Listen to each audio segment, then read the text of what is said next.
Friends, welcome to another edition of Talking Northwest Synod, occasional podcast. And my guest today is the Reverend Dr. John Bradbury, who is the General Secretary of the URC. John, welcome. Good morning. It's good to be with you. Yeah. Great to have you. John, let's kick off. You're the youngest General Secretary to be appointed.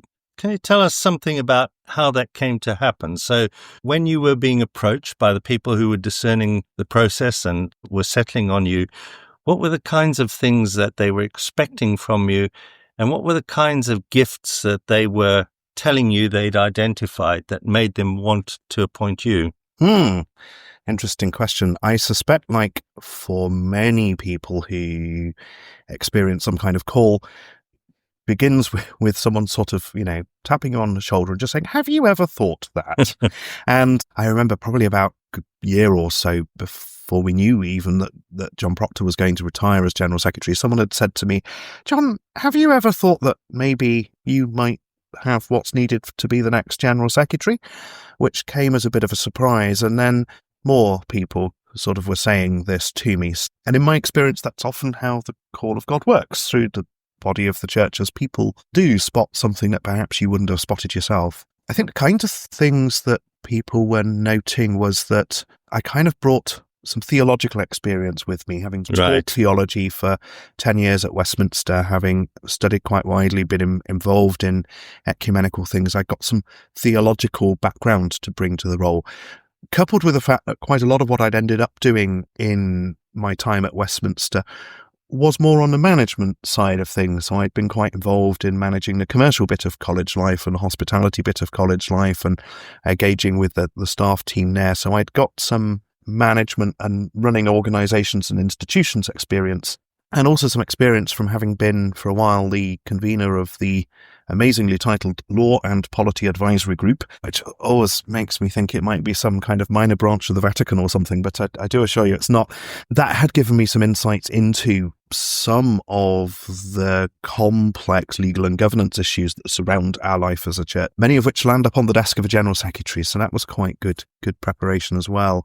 So I think it was some combination of people looking for something that was theologically astute and with some ability to run organisations and manage them. Nearly 5 years on, here we are. Yeah. And you came in at a time when the church is at a crossroads. At least that's how it's been identified by the Theos report. Mm-hmm. You're talking to me today about the Church Life Review. Was it you who set that up? And if so, why and what were you hoping to emerge? Well, sort of. I mean, General Secretaries actually have very little ultimate authority over anything. So I have no decision-making power. So it's the General Assembly that set this process off. But it was certainly coming from me, the sense that we really did need to stand back and ask some pretty fundamental questions about where we are.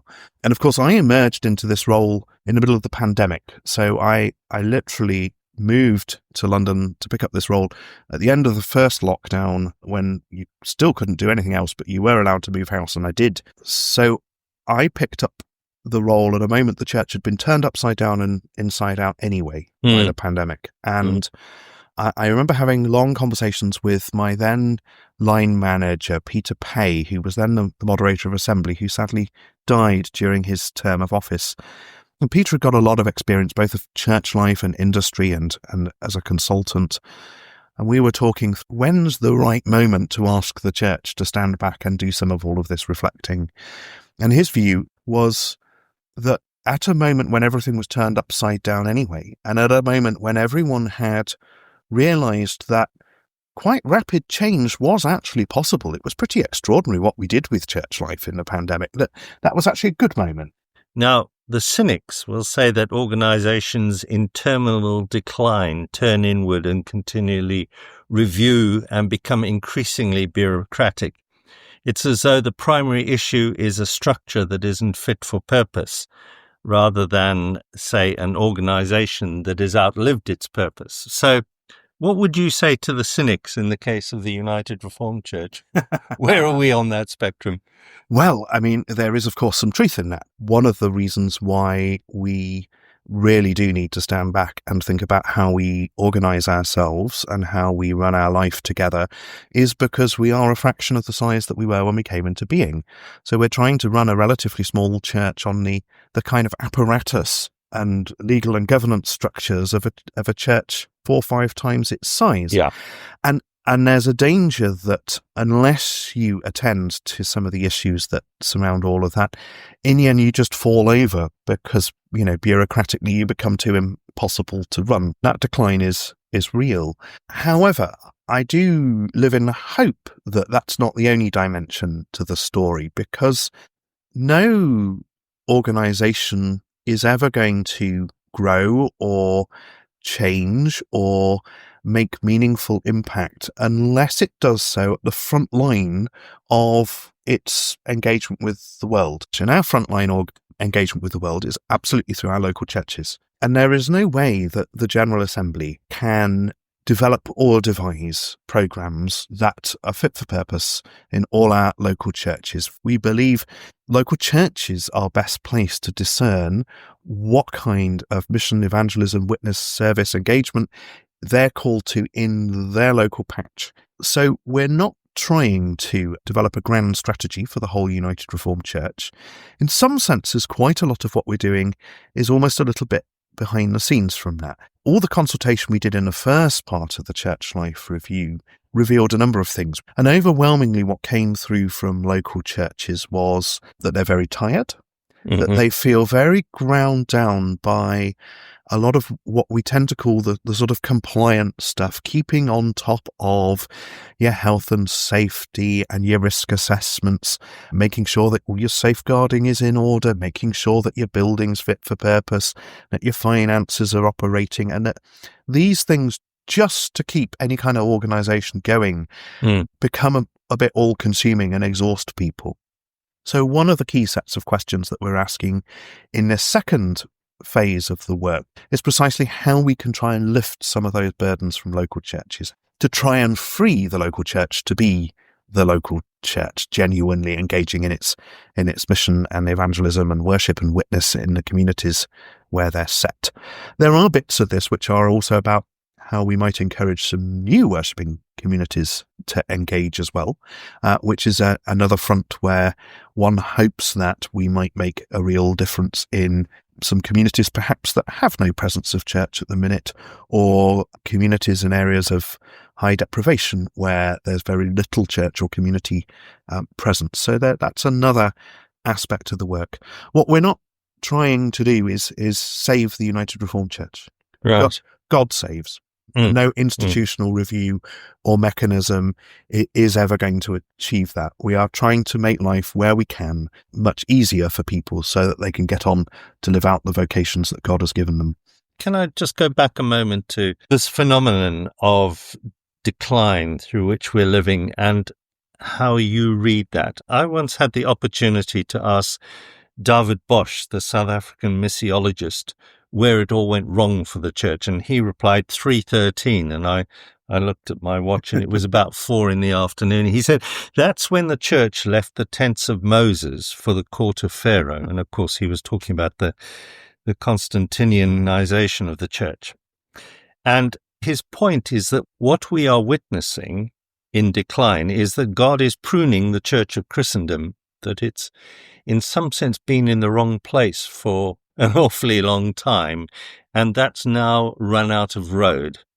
And that what we need to do right now is to learn to recognize and celebrate that in order that the new post-Christendom church that the Spirit is bringing into being is able to be born, which is both, I think, slightly encouraging and also quite terrifying, and certainly quite a responsibility. So as you come to the Church Life Review, how do you respond to that analysis? Goodness, how long have we got? Church life as life in the world is always complicated, and it's always multifaceted, and there are always different and competing elements to it. So let's not forget that as part of the church was very much hitching itself to the Roman Empire, And let's not forget again that empire then went on to disintegrate and the church had to completely reinvent itself after that. But as parts of it were hitching itself to the empire, other parts were almost going in the opposite direction, and you were getting desert communities of ascetics who were very much,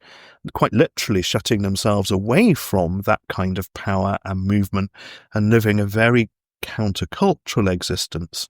And interestingly, of course, a lot of the knowledge of that very early period of church life that gets preserved through what we now might call the early Middle Ages got preserved precisely in those kind of dissenting monastic communities. So I think our inheritance is a complicated one. And yes, it's shaped by empire in that way, but it's also always had within it dissenting elements from which I think we can and must draw. If you wanted my potted church history in a few words, the New Testament church bursts into life in quite a space of diversity when it comes to religion and culture. So it's quite a pluralist world around the Mediterranean. There are Jewish communities. There's the Jewish center of the temple in Jerusalem. So you've got quite a multicultural society in the Roman Empire, which is quite mobile. And the church is born into that. But people's identity in that world was very much shaped by the groups that they come from. So your identity comes from that which you are born into, your family, your nation, and so on. So your identity was very social. And then it was quite radical that Christianity comes along and says, you're baptized into Christ. There is no longer male nor female, slave nor free, Jew nor Greek.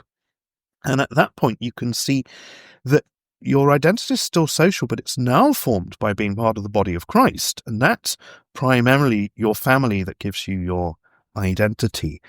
Now, if we spring forward quite a while through history, you find that when you hit Christendom, for the best part of 1,000 years, one way or another, we're living in a world where it's no longer so multicultural. And high Christendom in Europe, if you were born in Europe, you were Christian. You were born into a parish, you were very likely baptized. You may or may not have gone to church, but nonetheless, culturally, you were absolutely Christian. I think it's only in the last sort of 200-300 years, and actually it's exponentially got faster in the last 100 years, that world has shifted again.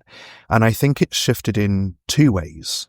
It's shifted, firstly, that it is now incredibly multicultural. There are a huge number of possibilities for how you identify yourself, the religion that you choose, the non-religion that you choose, the forms of spirituality you engage with or don't. But also, we now conceive of our identity as entirely individualistic. We construct our identities. We choose who we want to be, who we want to hang out with, what we're going to wear, how we're going to identify and present ourselves to the world. We construct who we are. And I think it's the first time in the history of the church we've lived in an era where both our identity is individualistic and we live in a world that's massively multicultural, full of choice on our doorstep. And if it's the first time in 2,000 years we've been called to do that, it's no wonder we find it hard. And I think that's the challenge, because the world many of us in the URC was formed in is, in a sense, that earlier world, not the world that we now find ourselves trying to live the faith. So, as you look ahead, what's emerging from the review so far that you think will have the most far-reaching effects on our life as the United Reformed Church? My hope very much is that we will find ways of collaborating far more across the whole United Reformed Church, being willing to pool our financial resources more, because we do have some not inconsiderable financial resources. When you put it all together, as it were, most of our financial resources are split up in the minute, the 13 synods and the General Assembly. And an awful lot of what we are responsible for 14 times over at the minute.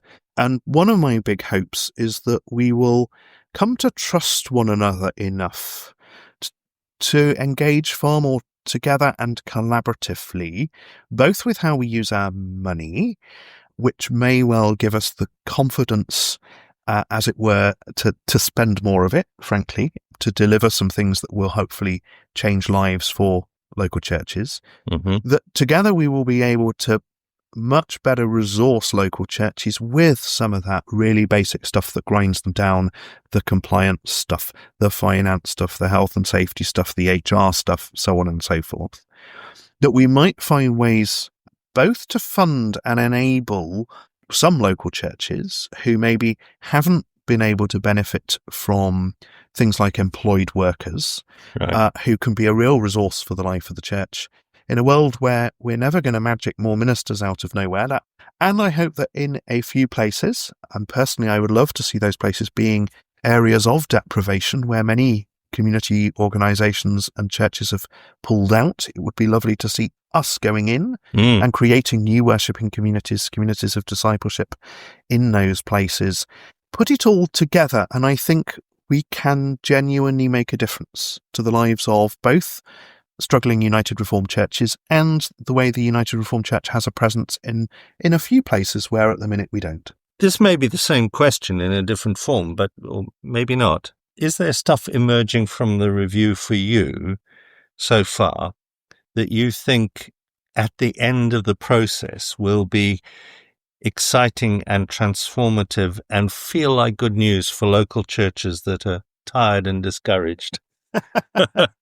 Well, I think if they come to feel a little bit less tired because they carry a few fewer burdens and have more people to help them with, that would be very encouraging. And that would just absolutely delight me if we did genuinely manage to free people from burdens that weigh them down. With their newfound energy, they were able to do some exciting living out the gospel stuff that at the minute's not possible. I would find it very exciting if in a few places we are able to plant some new worshipping communities that otherwise we wouldn't have done because we were willing to pool our resources and do it together in a way that none of us quite in our separate entities were able to. So I think those are some of the things that would really excite me out of some of this. The real excitement of United Reformed Church life, it is in the local. And, one of the joys of getting out and about the church a bit is that you see some of the places where we're making a massive difference locally. And that's just a delight and a joy to see that God is still very definitely working through us in many places. Even if in many places we do have to acknowledge people are tired, exhausted, and perhaps the mission of many of our local churches is coming to an end.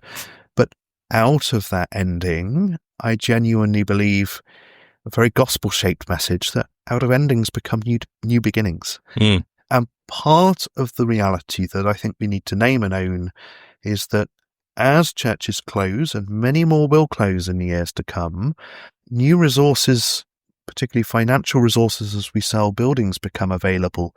And I think with those resources, we can plant the seeds of what's going to be possible tomorrow. And that's the exciting bit where you see our gospel message of death and resurrection lived out in the life of the United Reformed Church and our kind of life cycle of death and resurrection. Thank you for that, John. It's great to have you up here in the Northwestern Synod these hours. The Synod's a very different place from where it was a couple of years ago. It's quite a journey we've been on, both in our own life and as part of the wider URC. Can I ask you finally then, as you look at some of the things happening here, what excites you most and what would you like to say to the churches in the Northwestern Synod as you look ahead beyond the review? Well, yes, it's the last few years have not all been easy for Northwestern Synod. I'm very aware of that. But some extraordinary things have emerged from within the Synod in that time. And I think the thing I absolutely rejoice in is the centrality that working in areas of deprivation very intentionally and creatively has emerged from this synod and then been picked up by the General Assembly from this synod as something that the whole United Reformed Church would like to own. I think there's been some absolutely visionary work done here about how one might go about doing that and encouraging that and using our resources wisely to enable that rather than inhibit it. And I think that that's just amazing stuff that has come out from the Northwest. And I'm just also always really impressed when I come here, absolutely, about the commitment that the Synod has to trying to provide things that precisely ease burdens for local churches. One of the things we're doing in the Church Life Review is very much trying to learn lessons from what's working well in different places. And I think there are a number of good lessons that we can and hopefully are learning from the Northwest, so that they can become things everyone else can benefit from. As all being well, there might be things here that you can benefit from that others have developed. Well, John, thank you for your time. Thank you for your wisdom. Thank you for the generosity with which you shared your thoughts. And please, as you go back down to the big smoke, be assured of our support and our prayers and our appreciation. Thank you. Thank you very much indeed, Lawrence. It's always good to be up here in the Northwest, which is still to some extent home for me, one way or another. Thank you.